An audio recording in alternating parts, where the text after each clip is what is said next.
오늘 본문 말씀을 통해서 오늘 본문은 주기도문 산상수훈의 주기도문 중 후반부에 나오는 말씀인데 시험에 들지 않게 하소서라는 제목을 가지고 말씀의 은혜를 나누도록 하겠습니다.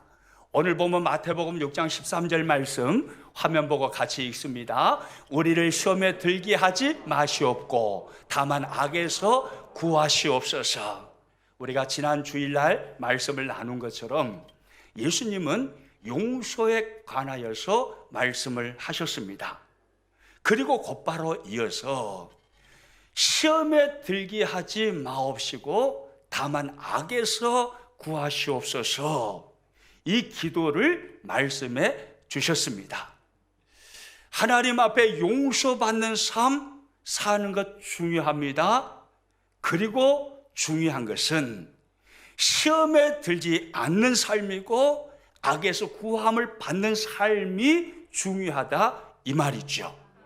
여러분, 이 말씀을 자세히 보시면 시험에 들게 하지 마옵시고 하고 악에서 구하시옵소서라는 이 두 가지 기도의 제목은 사실은 같은 의미임을 알 수가 있습니다. 시험에 들지 않는 사탄의 유혹과 미혹을 이겨내는 것, 이것이 곧 악에서 구함을 받는 거잖아요. 여러분, 주님은요 우리들에게 시험에 들지 않기를 위하여 기도하라고 말씀하고 있는 것입니다. 죄를 용서받는 것 중요합니다. 우리는 예수 그리스도를 믿음으로 영원한 지옥의 죄악을 용서받은 사람입니다. 그러나 끊임없이 날마다 범죄하는 자범죄를 고백하고 자백함으로 계속해서 용서를 받아야 합니다. 그래야만 우리는 구원의 기쁨과 감격을 누리며 신나고 행복한 신앙생활을 할 수가 있습니다. 오늘 제가 이곳에서 여러분들의 얼굴을 보니까 얼굴 때깔이 보통이 아니에요. 때깔이 정말로 좋습니다.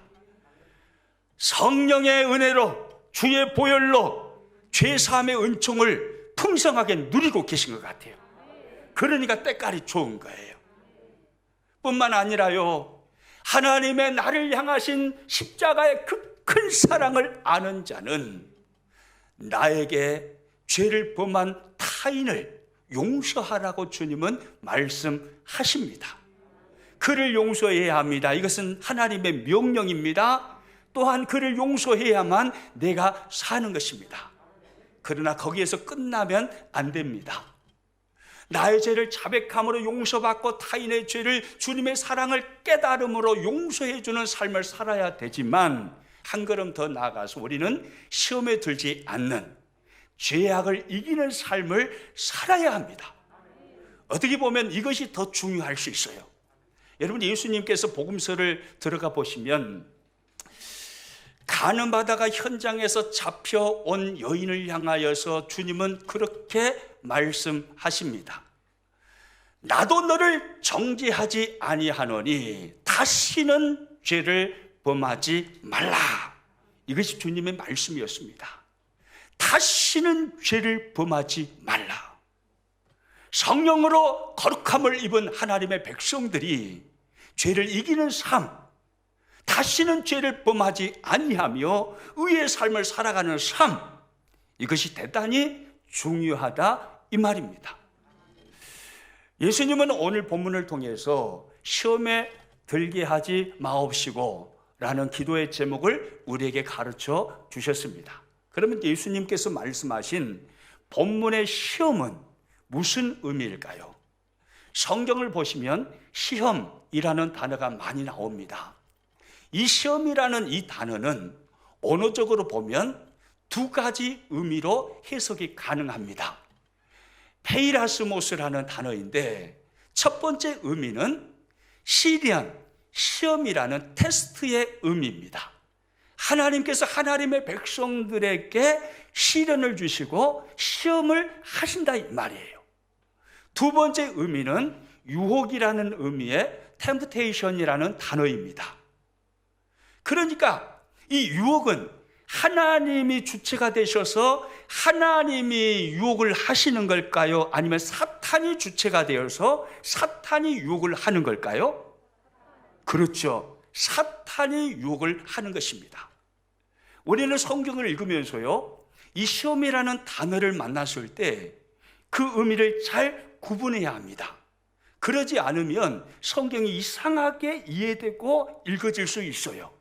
예를 들어서 야고보서 1장 2절과 3절에 보면 이런 말씀이 나옵니다. 같이 읽습니다. 내 형제들아, 너희가 여러 가지 시험을 당하거든 온전히 기쁘게 여기라. 이는 너희 믿음의 시련이 인내를 만들어내는 줄 너희가 알미라. 내 형제들아, 너희가 여러 가지 시험을 당하거든 온전히 기쁘게 여기라. 야고보서 기자는 우리들에게 그렇게 권면합니다. 여러분, 여기서 말씀하는 시험은 무슨 의미일까요? 하나님께서 주시는 시련과 시험이라는 테스트의 의미일까요? 아니면 마귀 사탄이 주는 유혹이라는 의미일까요? 역시 우리 평안의 식구들은요, 똑똑해요. 얼마나 잘하시는지. 맞아요. 만약에 이 말씀을요, 이 시험이라는 단어를 사탄이 주는 유혹으로 해석을 해버리면 성경이 아주 이상하게 되어버립니다. 내 형제들아, 너희가 여러 가지 유혹을 당하거든 온전히 기쁘게 여기라. 이 말씀이 돼버리잖아요. 성경이 완전히 이상하게 읽어져 버리지 않습니까? 또요, 마태복음 26장에 가서 보시면 예수님께서 겟세마네 동산에 올라가셔서 기도하십니다. 베드로, 야고보, 요한 세 형제를, 세 친구, 제자들을 데리고 같이 올라가서 기도하시는데 그 제자들이 꾸벅꾸벅 계속 줍니다. 그들을 향해서 주님은 이렇게 말씀을 하셨습니다. 마태복음 26장 41절 같이 읽습니다. 시험에 들지 않게 깨어 기도하라. 마음에는 온이로되 육신이 약하도다 하시고. 여러분, 여기서 주님이 말씀하신 시험이라는 이 단어는 하나님께서 주시는 시련일까요? 아니면은 사탄이 주는 유혹일까요? 사탄이 주는 유혹이죠. 그래야 본문의 말씀이 정확하게 해석이 되는 거죠. 유혹에 들지 않게 깨어 기도하라. 예수님은 이렇게 말씀을 하신 것입니다. 여러분, 이처럼요, 성경에 나와 있는 시험이라는 이 단어는 두 가지 의미로 해석이 가능합니다. 첫째는 하나님께서 시련을 주시는 테스트입니다. 둘째는 사탄이 우리를 무너뜨리고 우리의 인생을 망하게 하기 위하여 사탄이 주는 유혹입니다. 그러면 먼저 테스트에 관해서 좀 더 생각해 보도록 하겠습니다. 여러분, 테스트, 시험이 무엇일까요? 앞에서 말씀드린 것처럼 테스트, 시험, 시련은 하나님께서 하나님의 백성들에게 하시는 것입니다. 평안교회 다니고 있는 아무개가 얼마나 하나님을 사랑하시는지, 얼마나 하나님을 의지하는지, 얼마나 하나님 앞에 충성을 다하고 성실하게 믿음의 삶을 살아가는지 하나님은 끊임없이 테스트하신단 말이에요.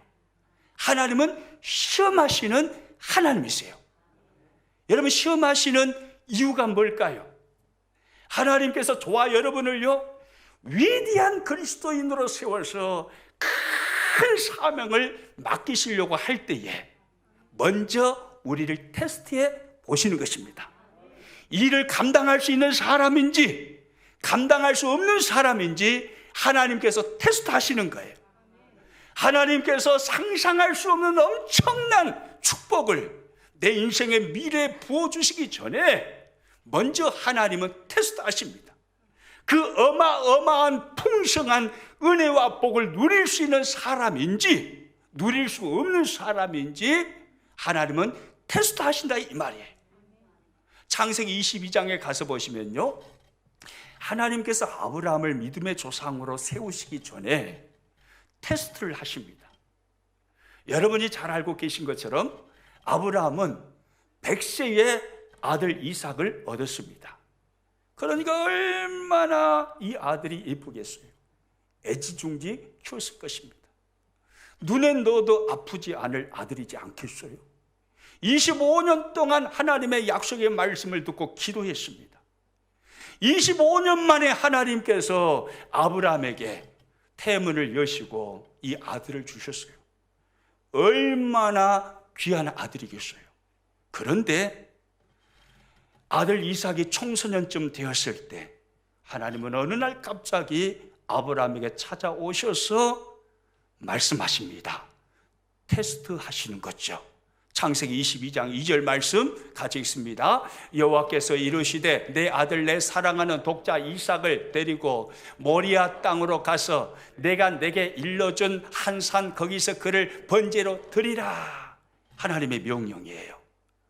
너가 사랑하는 독자 이삭을 모리아 산으로 데리고 가서 나에게 번제로 드려라. 하나님께서 말씀하십니다. 테스트 하시는 거죠. 너가 아들을 그렇게 사랑하는데 내가 한번 보겠다. 아들을 더 사랑하는지 나를 더 사랑하는지. 너를 믿음의 조상으로 우뚝 세우기를 원하는데 너가 정말로 나를 사랑하는지 내가 한번 테스트 해보겠다, 이 말씀입니다. 하나님은 아브라함을 테스트하셨습니다. 아브라함이 하나님의 이 테스트를 통과했습니까? 통과하지 못했습니까? 통과했어요. 하나님의 말씀이라면 내가 아무리 예뻐하고 애지중지 보석처럼 아끼는 아들이지만, 그러나 하나님께서 말씀하시면 아낌없이 하나님께 드리겠습니다. 아브라함은요, 아들 이삭을 모리아산으로 데리고 가서 칼 들고 진짜 조각 내서 번제로 하나님께 드리려고 하는 것입니다. 그 모습을 보시고 하나님이 스톱! 아브라함아 멈춰! 하나님께서요, 아브라함의 진심을 아신 거예요. 너가 정말로 나를 사랑하는구나. 너 아들 독자 이삭보다 나를 더 사랑함을 이제야 알겠다. 그 테스트를 통과한 후에 아브라함은 믿음의 조상으로 우뚝 세워지게 된 것입니다. 하나님은 때로는 우리를 테스트할 때가 있습니다. 너가 정말로 나를 사랑하니? 너가 정말로 나를 의지하는 사람이니? 테스트할 때가 있다, 이 말이에요. 모세를 통해서 하나님께서 사랑하시는 이스라엘 백성들을 출애굽시키십니다. 출애굽시키시고 젖과 꿀이 흐르는 가나안 땅으로 하나님은 그 백성들을 인도해 가십니다. 거리상으로는요, 지름길로 가면 2주간이면 갈 수 있다고 그래요. 2주면 갈 수 있는 짧은 거리예요, 걸어서. 그런데 하나님은 2주 만에 출애굽한 이스라엘 백성들을 가나안 땅으로 집어넣으신가요? 아니면 광야로 몰아넣으신가요? 광야로 몰아넣으셔요.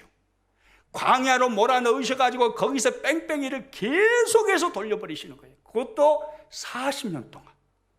40년 동안 2주만이면 갈 수 있는 거리인데 40년 동안 광야 속에서 눈물 흘리고 콧물 흘리면서 엉엉 울면서 고통당하고 괴로움당하는 그 광야 생활을 40년 동안 하도록 뺑뺑이 돌려버린 거예요.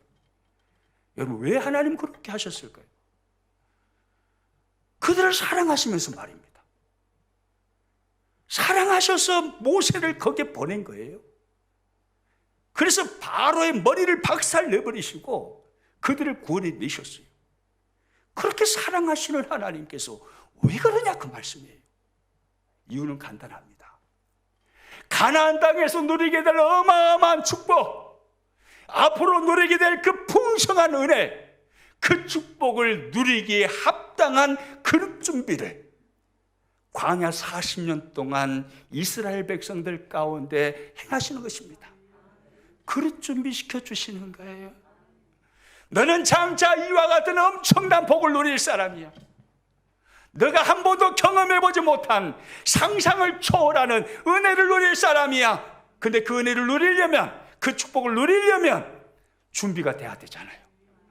믿음으로, 신앙으로, 영적으로 준비가 되어 있어야 되잖아요. 그래서 하나님은 40년 동안 이스라엘 백성들을요, 광야에서 뺑뺑이 돌리시면서 그들의 믿음을 준비시킨 거예요.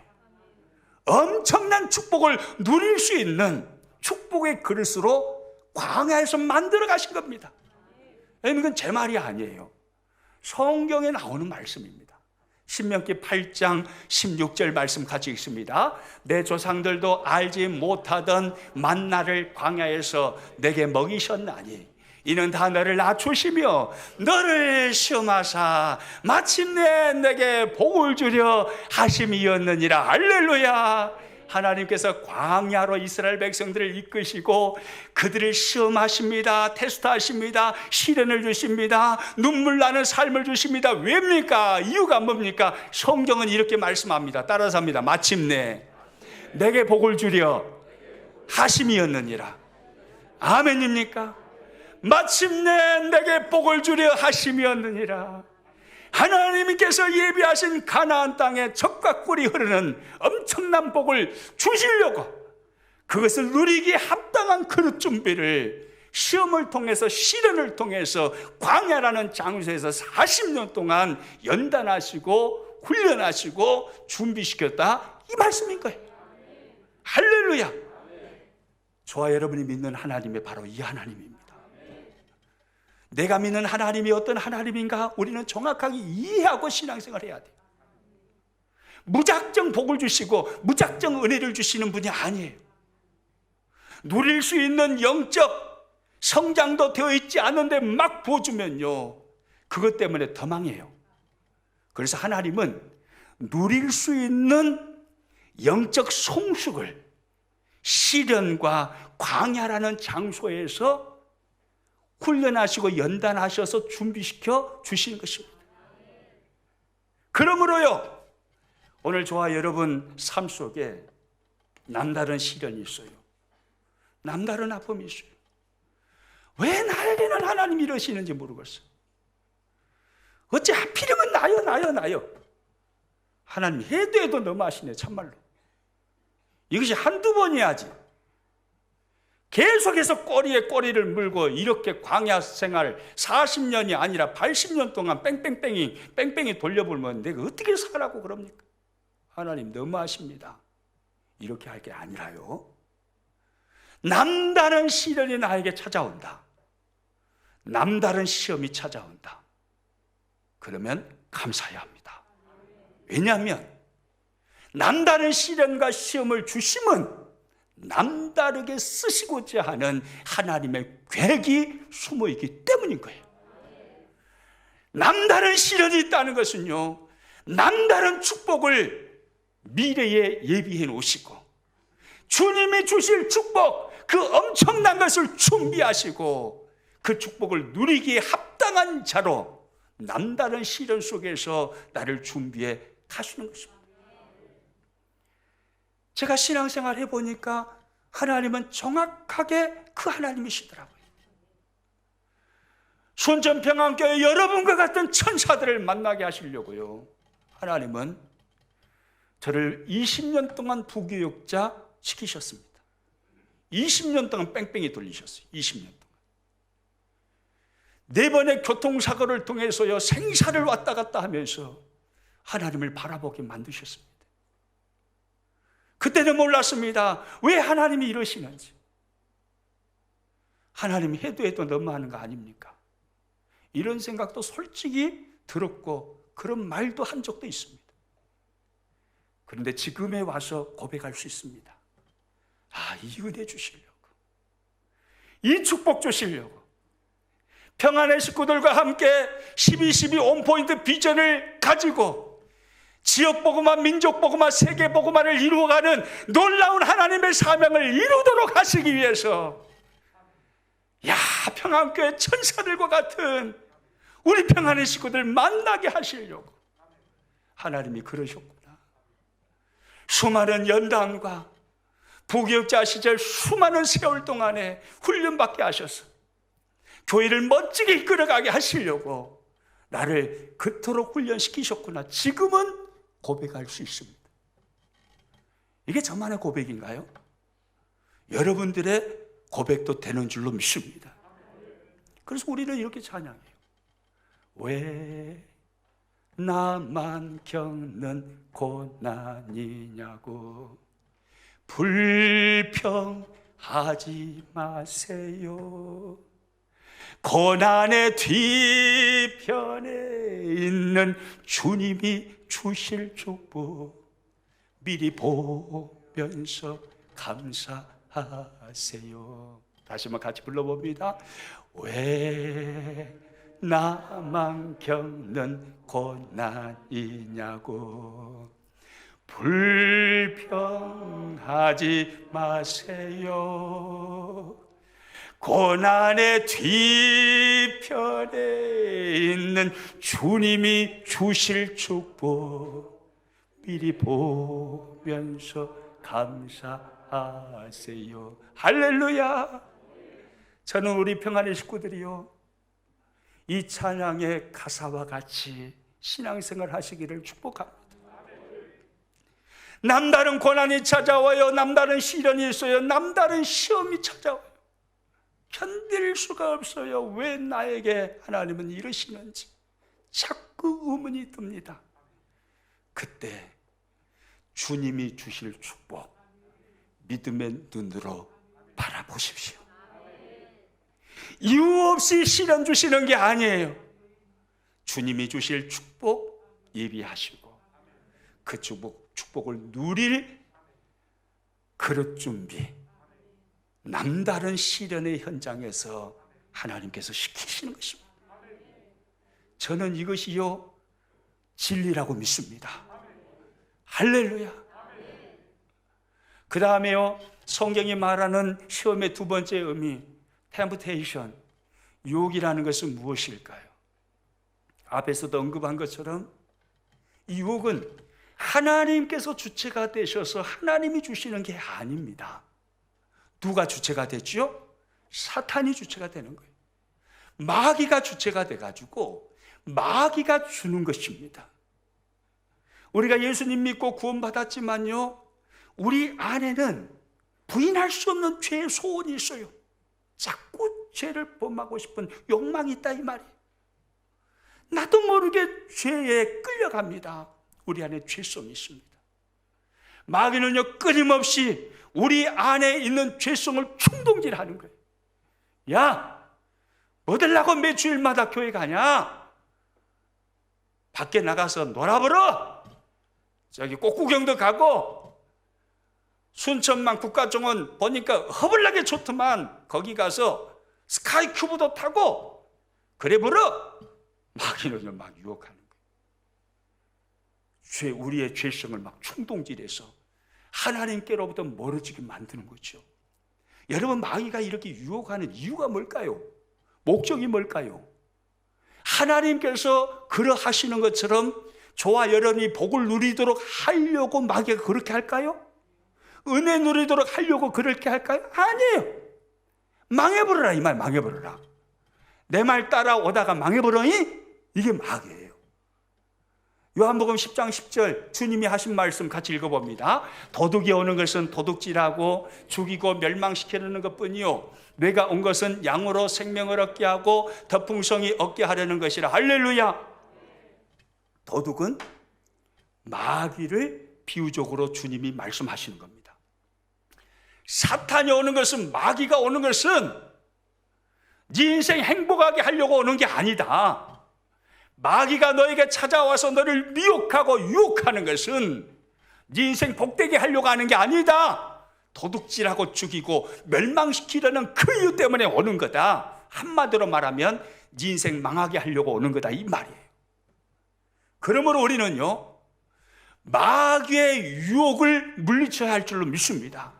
따라가면 안 되는 거예요. 저는 오늘 이 시대에, 우리가 살고 있는 2022년이라는 이 시대에 마귀가 고도의 전략을 가지고 우리를 무너뜨리기 위하여 사용하는 전술이 바로 그리스도인들로 하여금 현장 예배를 싫어하게 만들고 현장 예배를 가벼이 여기게 만들어 버리는 것이라고 생각을 합니다. 현장 예배를 가벼이 여기고 현장 예배를 나오지 아니하고 적당히 뭐들라고 피곤하게 교회 가냐? 기름 아끼고 그냥 집에서 편하게 옷 입고 그냥 예배하면 되지. 여러분, 그렇게 한 번, 두 번 예배하다가 하나님 품 떠나는 것입니다. 어떤 분은 그런 이야기 하더라고요. 영상 예배가 제2의 종교개혁이라고. 저는 정신 나간 소리라고 생각합니다. 종교개혁이 뭡니까? 종교개혁의 핵심은 성경으로 돌아가는 것입니다. 하나님의 말씀 성경으로 돌아가자. 이 운동이 종교개혁이에요. 루터와 칼빈을 통해서만 종교개혁이 일어나는 게 아니라 오늘 이 시대도 우리를 통해서 계속해서 종교개혁은 일어나야 됩니다. 정신의 핵심은 그거예요. 성경으로 돌아가자. 하나님의 말씀으로 돌아가자.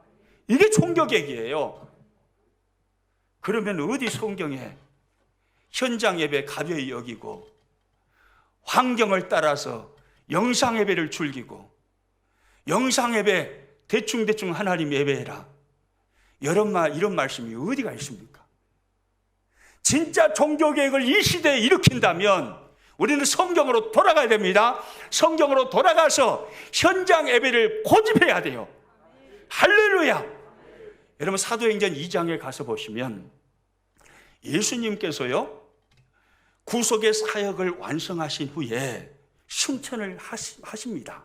그리고 성령을 하나님께서 보내주시는데 그 성령으로 말미암아, 성령 하나님으로 말미암아 사도행전 2장에 교회가 태동을 합니다. 그러니까 최초로 하나님께서 성령님을 통하여서 교회를 디자인하신 모습이 사도행전 2장 41절 이하에 나온다 이 말이에요. 그 교회가 바로 예루살렘 교회입니다. 하나님이 디자인하신 교회 모습이에요. 교회의 생활은 이렇게 해야 된다. 교회는 이와 같아야 한다. 하나님이 디자인하셔가지고 성경에 기록을 딱 해놨어요. 거기에 보면 교회 생활에 대해서 어떻게 말씀하시냐면요, 사도행전 2장 46절에 이렇게 말씀합니다. 같이 읽습니다. 날마다 마음을 같이하여 성전에 모이기를 힘쓰고 집에서 떡을 떼며 기쁨과 순전한 마음으로 음식을 먹고 할렐루야. 이것이 하나님께서 디자인하신 최초의 교회의 모습이에요. 교회는 이렇게 되어야 되는 것입니다. 날마다 마음을 같이하여 성전에 뭐 하기를 힘썼다고 합니까? 모이기를 힘썼대. 모이기를. 그러니까 철저하게 교회 중심의 신앙생활을 한 거예요. 철저하게 현장 예배입니다. 철저하게. 여러분, 그 시대는 핍박이 없었습니까? 그 시대에 박해가 없었습니까? 그 시대에 편안하게 신앙생활을 했습니까? 아니에요. 우리 시대보다 훨씬 많은 박해가 있었습니다. 그런데 성경은 말합니다. 날마다 마음을 같이하여 성전에 모이기를 힘쓰고, 이것이 이 말씀대로 가는 것이 종교개혁이다 이 말이에요. 이 말씀을 거부하고 집안에 눌러 앉아서 마우스 클릭 또닥또닥 하면서 영상 틀어놓고 예배하는 것, 그것이 종교개혁이 아니라 현장 예배 나와야죠. 목숨 걸고 나와야 되는 거예요. 하나님께서 성경을 통해서 그렇게 하라가셨으면 해야죠. 반대로 하는 걸 가지고 어떻게 종교개혁이라고 할 수가 있어요? 성경으로 돌아가야 되는 거예요. 날마다 마음을 같이하여 성전에 모이기를 힘쓰고. 여러분, 그리고 히브리서 10장 25절에 가서 보면 또 이렇게 말씀해요. 같이 읽습니다. 모이기를 피하는 어떤 사람들의 습관과 같이 하지 말고 오직 권하여 그날이 가까움을 볼수록 더욱 그리하자. 모이기를 피하는 어떤 사람들의 습관과 같이 하지 말고 오직 권하여 그날이, 예수님의 재림하실 그날, 주님의 심판의 그날, 마지막 종말의 그날, 그날이 가까워지면 가까워질수록 더욱 그리하라. 더욱 그리하자는 말이 무슨 말이에요? 더 모이자 이 말이잖아요. 모이기를 피하지 말고 더 모여야 된다. 이게 성경의 말씀이에요. 이 시대의 환경, 그리고요 이 시대 전염병, 이것을 교묘하게 이용해 가지고요 사탄은요 우리를 유혹합니다. 적당히 해. 교회 가서 코로나19 걸려버리면 어떻게 하려고 그러냐? 집에서 예배하면 그거 예배가 아니란다냐? 사탄은요 적당하게 우리의 생각을 조정하면서 미혹해 옵니다. 여러분, 그렇게 신앙생활하는 거 종교개혁 아닙니다. 성경으로 돌아가는 게 종교개혁이에요. 날마다 성전에 모여서 예배하라고 했으면 해야죠.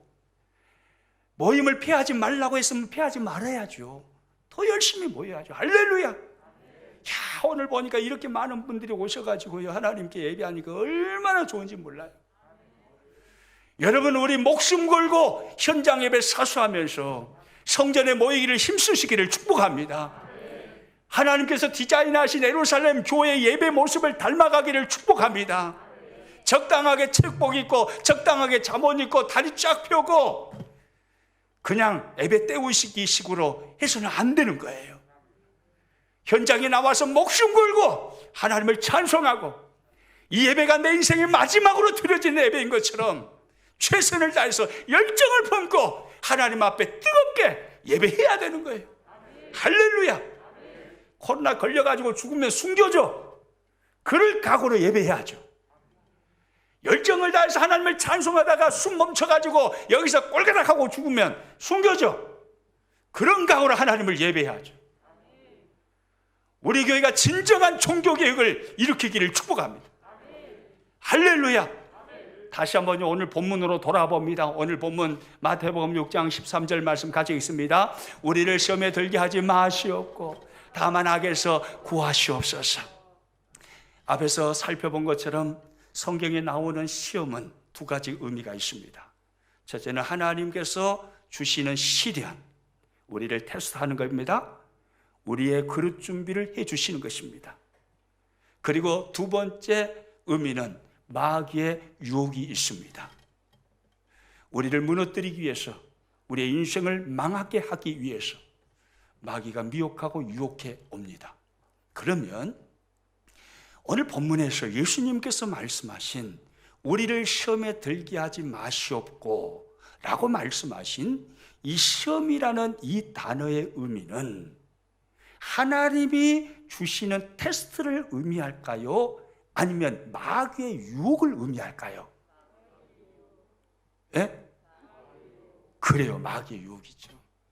마귀의 유혹에 들게 하지 마시옵고 이렇게 기도하라 이 말이에요. 하나님의 보호, 어둠의 권세로부터, 마귀의 권세로부터, 사탄의 권세로부터 하나님께서 보호하여 주심으로 지켜주시는 그 은혜를 하나님 앞에 끊임없이 기도하고 구하라 이 말입니다. 할렐루야.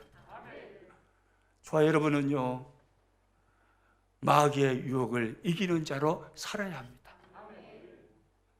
그런데요 많은 분들이 그런 생각을 해요. 사탄에게 걸려갖고 넘어지는 사람들은 대부분 믿음이 별로 없는 사람들, 초신자들, 그들이지. 나같이 신앙생활을 수십 년 했고 나같이 믿음 좋은 사람은 내가 무사서 사탄은 오지도 못해, 이런 생각을 간혹 하시는 분들이 있어요. 여러분, 그렇지 않습니다. 사단은 초신자든 믿음이 좋은 사람이든 가리지 않습니다. 여러분, 예수님 사역하셨던 현장을 들여다보십시오. 예수님 태어나셔서 마지막 십자가 짊어지시고 죽으시는 장소까지 사탄은 끊임없이 예수님을 미혹하고 유혹했습니다. 40일 금식기도 주님이 하셨습니다. 금식기도 끝난 다음에 예수님께 찾아와서 예수님을 유혹한 존재가 누구였습니까? 사탄이었습니다. 심지어요, 예수님께서 구속의 사역을 완성하시는 십자가를 짊어지시고 화목제물이 되시는 그 현장에도 마귀는 찾아옵니다. 그래서 사람들이 입술을 통해서 예수님을 유혹합니다. 네가 하나님의 아들이거든 빨리 내려와라. 네가 하나님의 아들이거든 왜 거기서 그렇게 십자가 지고 있냐? 네가 하나님의 진짜 아들이거든 내려와라. 사람들의 입술을 통해서 마귀는 예수님을 유혹했습니다. 믿음 좋으니까 마귀가 미혹하지 못한다고요. 천만의 말씀입니다. 예수님 말고 사람을 볼까요? 욥기서를 잘 아실 겁니다. 욥처럼 믿음 좋은 사람이 흔치 않습니다. 성경을 통해서 하나님께서 인정한 믿음의 사람이 욥이었어요. 욥기서 1장 1절을 통해서 성경은 이렇게 말씀해요. 같이 읽습니다. 우스 땅에 욥이라 불리는 사람이 있었는데 그 사람은 온전하고 정직하여 하나님을 경외하며 악에서 떠난 자더라. 성경이 이렇게 평가해요. 욥처럼 신앙생활 하시는 분 계시나요? 저도 못해요. 온전하고 정직하여 하나님을 경외하며 악에서 떠난 자들아. 대단한 믿음의 사람입니다. 그러나 이 욥을 사탄은 무서워하지 않습니다. 욥을 무너뜨리려고 합니다. 욥기서 2장 7절 같이 읽어봅니다. 사탄이 욥을 쳐서 그의 발바닥에서 종소리까지 종기가 나게 한지라. 누가 욥을 쳤다고 합니까? 사탄이. 믿음 좋은 욥을 무서워하지 않아요. 믿음 좋을지라도 욥을 무너뜨리려고 합니다. 이 존재가 바로 사탄이에요. 저와 여러분에게 끊임없이 유혹하고 미혹하며 우리에게 찾아오는 오늘 우리들에게도 접근해오는 바로 그 사탄이라 이 말이에요. 그러므로 우리는요, 나는 괜찮아, 나 정도 믿음이면 안심이야, 그렇게 자신해서는 안 돼요. 우리는 끊임없이 사탄의 유혹과 싸워야 합니다. 그러면 간단하게 어떻게 하면 우리는 사탄의 유혹과 싸워서 이길 수 있을까요? 두 가지 비법을 간단하게 말씀드리고 설교를 마치도록 하겠습니다. 첫째 비법입니다. 화면 보고 같이 읽습니다. 시험에 들 수 있는 기회와 장소를 뭐 하라 합니까? 피하라. 피하는 거예요. 유혹의 장소를 피하여 그 장소를 떠나는 것입니다. 한번 해보자. 이러면 무너집니다. 여러분 요셉 봐보세요. 요셉처럼 믿음 좋은 사람이 또 어디 있습니까? 보디발의 아내가 어느 날 요셉에게 유혹합니다. 보디발을 통해서 유혹하는 실제적인 존재는 사탄이요 마귀였겠죠. 요셉, 오늘 저녁에 내 남편도 없는데 나하고 함께 맛있게 동치미 담아보자. 동치미 담자. 뭔 말인지 모르시겠죠? 여러분들은 너무나 순수해가지고. 동치미 담자. 나하고 맛있게 담을 수 있어. 여러분 그때 요셉이 동치미 담아봅니까? 아니에요. 하나님이 나를 보고 계시는데 내가 하나님을 믿는 사람으로서 하나님 앞에서 내가 어떻게 죄를 범할 수 있습니까? 코람되어 하나님 앞에서 나는 범죄할 수 없습니다. 단호하게 외치고 요셉은요 그 자리를 피해서 떠납니다. 창세기 39장 12절 말씀 같이 읽습니다. 그 여인이 그의 옷을 잡고 이르되 나와 동침하자. 그러나 요셉이 자기의 옷을 그 여인의 손에 버려두고 밖으로 나가매. 할렐루야. 이것이요 사탄의 유혹을 이길 수 있는 비법이에요. 피하는 겁니다. 유혹의 장소를 벗어나는 거예요. 그래서 성경을 보면요 시편 1편 1절에서 복 있는 사람을 정의해 주는데 어떤 사람이 복 있는 사람이라고 말씀하시냐면 같이 한번 읽습니다. 복 있는 사람은 악인들의 꾀를 따르지 아니하며 죄인들의 길에 서지 아니하며 오만한 자들의 자리에 앉지 아니하고. 할렐루야. 누가 복 있는 사람이라고 합니까? 악인들의 꾀를 따라요? 따르지 않아요? 따르지 않아요. 죄인들의 길에 섭니까? 안 섭니까? 서지 않아요. 오만한 자들의 자리에 앉아요? 안 앉아요? 안 앉아요. 무슨 말이에요? 사탄의 유혹을 피한다 이 말이에요. 따르지 않아요. 서지 않아요. 앉지 않아요. 사탄을 따르지 않는 것입니다. 피하여 그 자리를 떠나는 것입니다. 이 사람이 복 있는 사람이에요. 할렐루야. 저는 우리 평안교회 식구들이 복 있는 사람들 될 수 있기를 축복합니다. 사탄의 유혹이 찾아올 때 내가 한번 해보자 그러지 마시고 피하시기를 축복합니다. 피해야 돼요. 떠나야 돼요. 그래야 이깁니다. 그 다음 두 번째 비법입니다. 화면 보고 같이 읽습니다. 기도하라. 뭐 하라고요? 기도하라는 기도하면 이길 수 있습니다. 기도하면 하나님이 이길 수 있는 능력을 주십니다. 힘을 주십니다. 할렐루야. 여러분, 주기도문 오늘 산상수훈에 나오는 주님의 이 말씀은요, 기도는 이렇게 해야 된다라는 기도를 가르쳐 주시는 기도의 내용입니다. 그 기도의 내용에 오늘 본문이 있는 거예요. 오늘 본문 말씀 다시 한번 읽어봅니다. 시작. 우리를 시험에 들게 하지 마옵시고 다만 악에서 구하시옵소서. 이렇게 기도하라는 것입니다. 그러면 잘 생각해 보세요. 시험에 들게 하지 마시옵고 다만 악에서 구하시옵소서, 이렇게 기도하라고 하는데, 그러면 시험에 들지 않고 악에서 구함을 받는 비결이 뭐겠어요? 그렇게 기도하는 거죠. 기도하는 거. 그렇게 기도하면 된다는 거예요. 기도하면 하나님이 은혜를 주십니다. 기도하면 능력을 주십니다. 어둠의 권세를 박살낼 수 있는 영적인 힘을 주십니다. 기도하면 할 수 있어요. 기도하면 하나님의 능력이 임하여서 능히 세상에 감당할 수 없는 하나님의 사람들로, 어둠의 권세가 우리를 무너뜨릴 수 없는 하나님의 사람들로 이 시대를 살아갈 수가 있습니다. 저와 여러분, 기도의 사람들 될 수 있기를 축복합니다. 말씀을 마치겠습니다. 우리의 삶에 남다른 시련이 있습니까? 아픔이 있습니까? 왜 나에게 이런 일이, 자꾸 이런 말이 나옵니까? 주님이 주실 축복을 바라보십시오. 고난의 뒤편에 있는 주님이 주실 축복 미리 보면서 감사하십시오. 저와 여러분에게 사탄의 유혹이 멈추지 않고 계속해서 찾아옵니까? 피하십시오. 맞서서 싸우려고 하지 마시고 피하십시오. 그리고 기도하십시오. 그러면 이길 수 있습니다. 하나님께서 오늘 이 시대에 가장 기뻐하시고 하나님이 찾으시는 가장 거룩한 보배 같은 사람으로 우리가 일어나서 오늘 이 시대에 우리도 쓰임받을 수 있는 것입니다. 할렐루야. 저는 우리 평안교회가 바로 그런 교회 됐으면 좋겠고요.